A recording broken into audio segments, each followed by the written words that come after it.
அருட்பெருஞ்சோதி அருட்பெருஞ்சோதி தனிப்பெரும் கருணை அருட்பெருஞ்சோதி எல்லா உயிர்களும் இன்புற்று வாழ்க கொல்லா நெறியே குவலயமெல்லாம் ஓங்குக.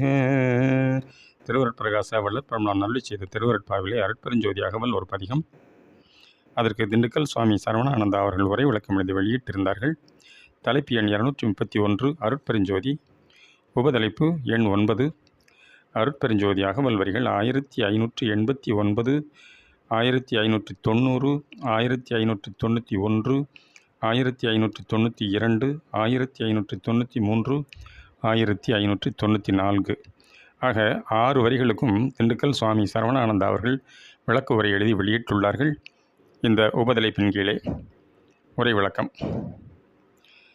நம் வல்லார் அருட்பெருஞ்சோதியின் நிறை வாழ்த்தும் நிறை ஆசியும் கொண்டு நிறை வாழ்வும் பெற்றுள்ளார்.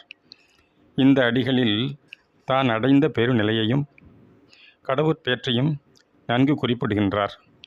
உலகிலே உயிர்களுக்கு பல வகையிலும் இடையூறுகள் வந்து வந்து சூழ்கின்றன. அந்த தடைகளையெல்லாம் அருள் நியதியேதான் விதித்து வருவித்து கொண்டுள்ளது. அத்துன்பங்களும் உயிர்களின் பக்குவத்திற்கே என்பது உண்மையாயினும் தயவாளன் பிற உயிர்களின் துன்பங்கண்டு சகியானாய் அவற்றிற்கு உதவி செய்து இன்பங்கொள்ளச் செய்கின்றான். அதனால் உயிர்களின் துன்பம் அதிவிரைவில் முடிகின்றதோடு தயவாளனின் அகத்தே தயா ஒளி பெருகி பெருநிலை அனுபவம் உண்டாக துணையாய் இருக்கின்றதாம்.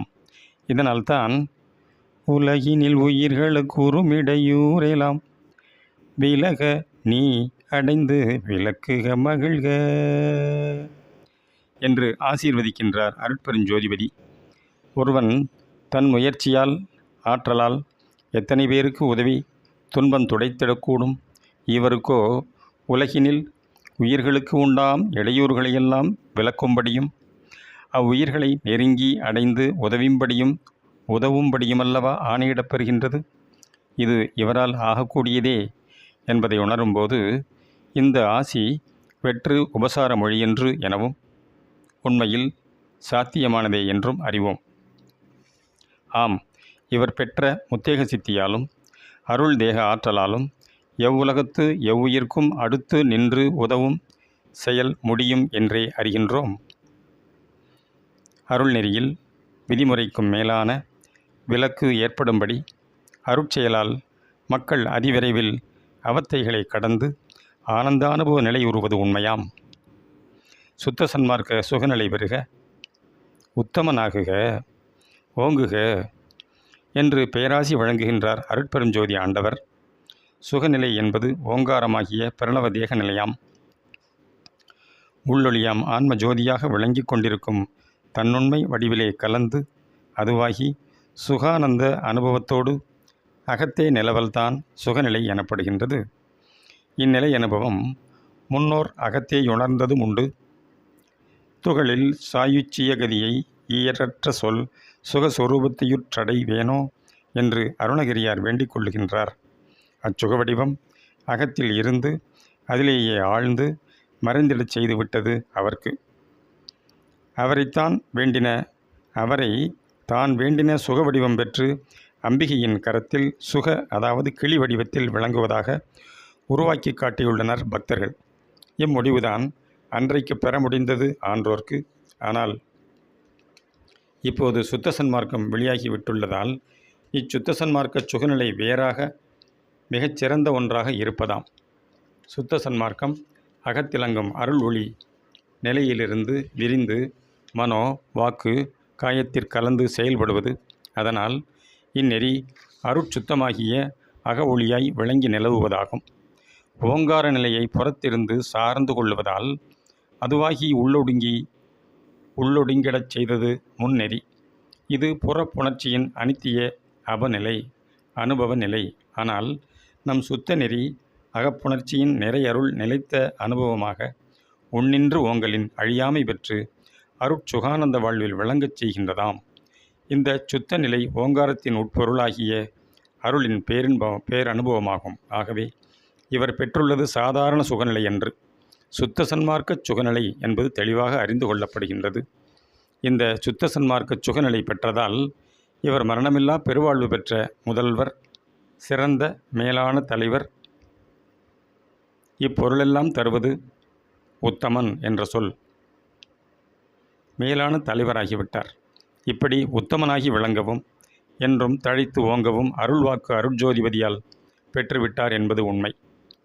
1593-94 இங்கு 4ஆம் முறை போற்றினின் பேரருள், போற்றினின் பெருஞ்சீர், ஆற்றலின் ஓங்கிய அருட்பெருஞ்சோதி என்றுள்ளார்.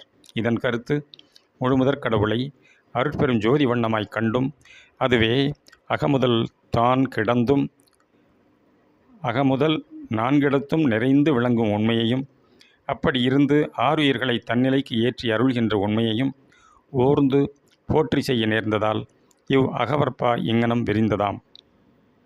இந்நான்காம் முறை போற்றி கூறியதின் காரணம், அருளாம் திருவடி அல்லது காலின், அதாவது 1/4 முழுமை தோற்றம் 4 கால்களால் அமைவதால், இப்படி 4 முறை போற்றுவதாலே அத்திருவருள் வெளிப்பட்டு நம்மையெல்லாம் 4ஆம் பாதமாகிய ஞான சுத்த சன்மார்க்கத்தில் செலுத்தி சாயுச்சிய நிலையாகிய தானான தன்மையில் வைத்து சுத்த சுகபூர்ண ஆனந்த வாழ்வில் என்றும் விளங்கச் செய்வதான குறிப்பை உணர்த்துகின்றதாம். அருட்சிவ நெறிசார் அருட்பெரு நிலைவாழ் அருட்சிவபதியாம் அருட்பெருஞ்சோதி என்ற தொடக்க அடி முதல் ஆற்றலின் ஓங்கிய அருட்பெருஞ்சோதி என்ற அடி முடிய இவ் அகவலை உருவாக்கி அருட்சிவம்தான் அருட்பெருஞ்சோதி என்ற உண்மையை அனுபவபூர்வமாக காட்டி கூட்டி வைக்கின்றார் நம் பெருமான். ஆதலின் சிவம் என்ற சொல்லை சைவ சமயத்திற்கு மட்டும் உரியதாக கொள்ளாது சமயாதீதத்திற் சென்று கடவுட் ஜோதியாக சச்சிதானந்த பரம்பொருளாக கொண்டு எல்லோரும் போற்றி பணிந்து பேரின்ப நிலையுறல் வேண்டும் என்பதுதான் நமது திருவருட்பிரகாச வள்ளலாரின் திருவுள்ளமாகும்.